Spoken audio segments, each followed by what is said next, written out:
আসসালামু আলাইকুম ওয়ারহমতুল্লাহি ওবারাকাতুহ। আপনি কি কখনো মনে করেছেন আপনার সব দোয়া যেন আটকে গেছে?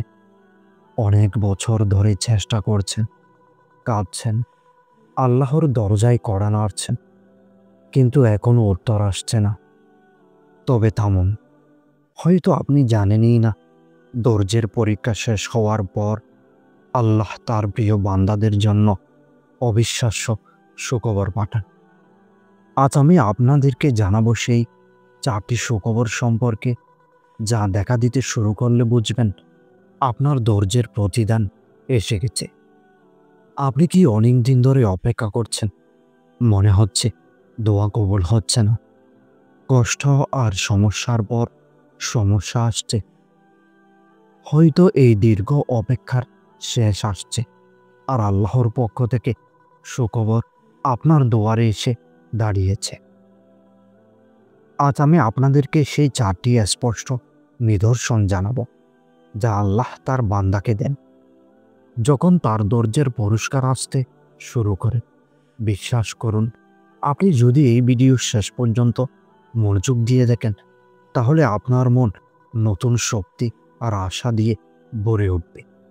কিন্তু বলুন তো, আপনি কি সত্যিই প্রস্তুত আল্লাহর সুখবর গ্রহণ করার জন্য?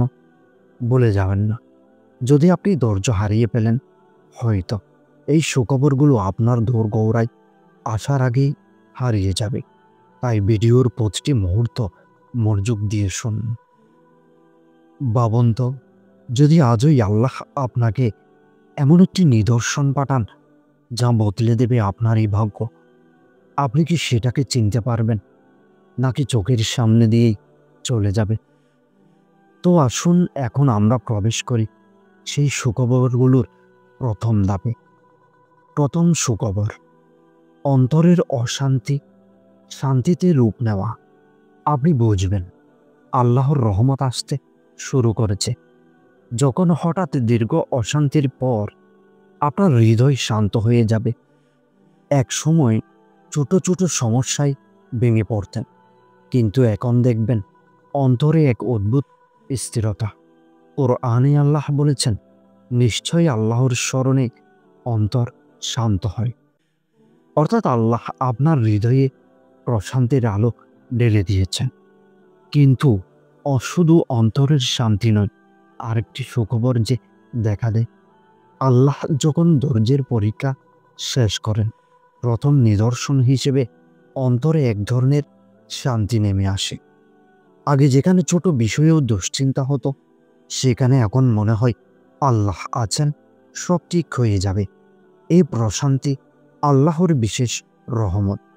কোরআনে আল্লাহ বলেন, নিশ্চয়ই আল্লাহর জিকিরেই অন্তর প্রশান্তি লাভ করে, ভয় ও কষ্টের জায়গা দখল করে নেয় তাওয়াক্কুল।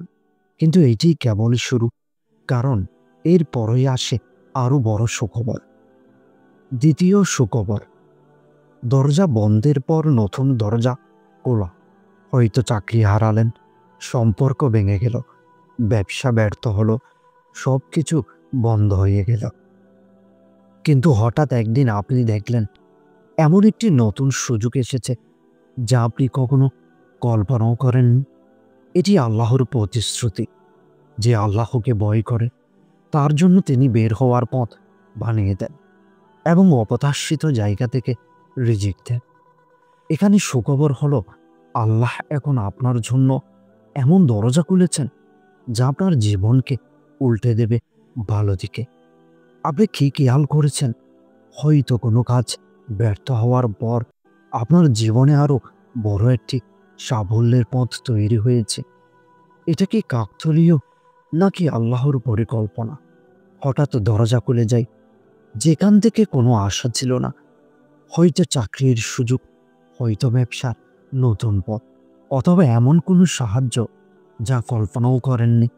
আল্লাহ প্রতিশ্রুতি দিয়েছেন, যে আল্লাহকে ভয় করে তিনি তার জন্য মুক্তির পথ তৈরি করেন এবং তাকে এমন জায়গা থেকে রিজিক দেন যেখানে তার কল্পনাও ছিল না।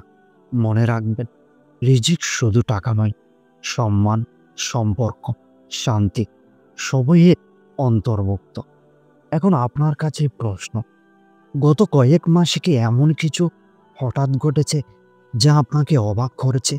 অবশ্যই কমেন্টে জানাবেন। হয়তো এটাই সেই সুখবরের শুরু।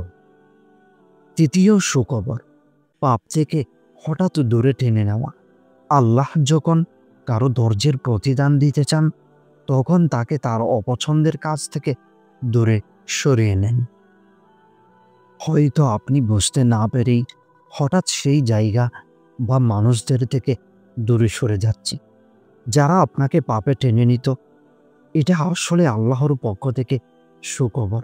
তিনি এখন আপনাকে নিজের কাছে টেনে নিচ্ছেন।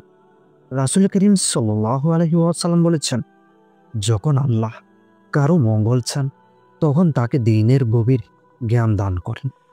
তাহলে হৃদয়ের শান্তি, নতুন দরজা খোলা, পাপ থেকে দূরে যাওয়া, এই তিনটি সুখবর পাওয়ার পর চতুর্থটি হলো সবচেয়ে বড় আশীর্বাদ। নামাজ, দোয়া, কোরআন পড়া। যা আগে বোঝা মনে হতো, এখন তার হৃদয়ে আনন্দ এনে দেয়। মনে হয় যেন আল্লাহর সান্নিধ্য খুব কাছে। এটি হলো সবচেয়ে মহৎ সুখবর, কারণ এটাই ইশারা দেয় যে আল্লাহ আপনার প্রতি সন্তুষ্ট হয়েছে। রাসূল করিম সাল্লাল্লাহু আলাইহি ওয়াসাল্লাম বলেছেন, যখন আল্লাহ কারো জন্য কল্যাণ চান তখন তাকে দ্বীনের গভীর জ্ঞান দান করেন। অর্থাৎ আপনার ইবাদতের স্বাদ পাওয়া আল্লাহর ভালোবাসার নিদর্শন। চতুর্থ সুখবর, দোয়া দ্রুত কবুল হতে শুরু করা। একসময় হয়তো আপনার দোয়া দীর্ঘ সময়েও কবুল হতো না, কিন্তু এখন দেখবেন ছোট্ট ছোট্ট দোয়া করলেই যেন তার উত্তর দ্রুত আসতে শুরু করেছে। এটি আল্লাহর পক্ষ থেকে ইশারা, আপনার পরীক্ষা শেষ, এখন আপনার দোয়ার ফসল আপনাকে দেওয়া হবে। কোরআনে আল্লাহ বলেন, তোমরা আমাকে ডাকো, আমি তোমাদের ডাকে সাড়া দেব।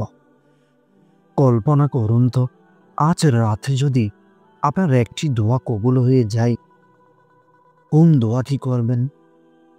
তো প্রিয় দিনই ভাই ও বোনেরা, মনে রাখবেন, ধৈর্যের প্রতিদান কখনোই বৃথা যায় না। আপনার কষ্ট, অশ্রু, ইবাদত সবই আল্লাহর কাছে লিপিবদ্ধ। আর যখন এই চারটি সুখবর আসতে শুরু করে, বুঝে নেবেন আপনার অপেক্ষা শেষ। তো প্রিয় দিনী ভাই ও বোন, আল্লাহর পক্ষ থেকে আসা এই চারটি সুখবর, অন্তরের শান্তি, অপ্রত্যাশিত রিজিক, সমস্যার সমাধান, ইবাদতের মিষ্টতা, এগুলো যদি আপনার জীবনে দেখা দিতে শুরু করে, তাহলে জেনে রাখুন আল্লাহ আপনার ধৈর্যের পুরস্কার দিতে শুরু করেছেন। কিন্তু সতর্ক থাকুন, সুখবর পাওয়ার পর যদি আমরা আবার গুনাহে ফিরে যাই, তাহলে আল্লাহর রহমত আবার সরে যেতে পারে। তাই এই সময় আমাদের আরও বেশি কৃতজ্ঞতা, ইবাদত আর সতর্কতা দরকার। এখন বলুন তো, আপনি কি সত্যিই প্রস্তুত সুখবর আসার পর নিজের জীবনকে আল্লাহর পথে বদলে ফেলতে? তবে মনে রাখবেন, আল্লাহ যখন সুখবর দেন তখন সাথে সাথে একটি গোপন পরীক্ষা ও পাঠও দিয়ে দেন। সেই গোপন পরীক্ষাটি কি, আর আমরা কিভাবে তা বুঝব, এই রহস্য আমি বলবো আমার পরবর্তী ভিডিওটিতে। তাই শেষ পর্যন্ত আল্লাহর পর ভরসা রাখুন, কারণ আপনার ধৈর্যের অপেক্ষা সত্যি শেষ হতে চলেছে, সুখবর দরজায় দাঁড়িয়ে আছে। কিন্তু সাবধান, এখানে একটি গোপন রহস্য আছে। কিছু মানুষ এই সুখবরগুলো আসার পরেও তা চিনতে পারে না এবং সুযোগ হারিয়ে ফেলে। তো পরবর্তী ভিডিওটিতে আমি আপনাদেরকে জানাবো সেই তিনটি ভুল যা করলে আল্লাহর পাঠানো সুখবরও হাতছাড়া হয়ে যায়। আপনি কি এই ভুলগুলো করেছেন, নাকি আল্লাহর দানকে সঠিকভাবে গ্রহণ করতে প্রস্তুত?